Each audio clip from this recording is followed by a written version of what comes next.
In the near future, the size and prestige of a nation's university systems will become an index of the country's economic potential.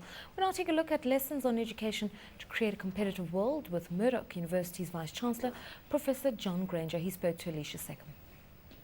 I think we can learn from the UAE in that they have had to move from zero to a higher education system of world repute within a matter of 30 years.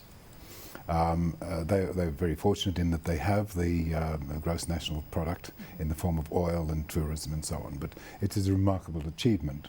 And we are in that market, and it's fast growing and healthy. I think a lot of countries have made a mistake of licensing bodies that can issue degrees without that backup, without that check, without the checks and balances. And the worst possible scenario is when a student comes out thinking that they have a qualification that is worth something, and they get into the marketplace and they find that the university or the business school that they studied with is not accredited in the country or outside the country. And then there's disappointment. And there's also a certain amount of there's an issue attached to it, because if you produce a degree that is not a proper degree, your employer immediately becomes suspicious about your credentials. So accreditation and a form of monitoring of educational standards, that's vital. That's vital. The other issue is, I think that we've got to realize that our education starts with the young children. The UAE had, for many years, there was a problem with students coming through from the high school system to the university system. Lower levels of English, and most of the higher education institutions actually offer English degrees. And the system was not particularly robust when it came to the teaching of a second language. So they've got that right now, and they start with English language lessons right at the very beginning of the child's in pre-primary, and they increase that level of intensity all the way through. With the result, we're now getting, after about 14, 15 years, we're getting students from the national system who are English oriented. They can speak and they can communicate in English.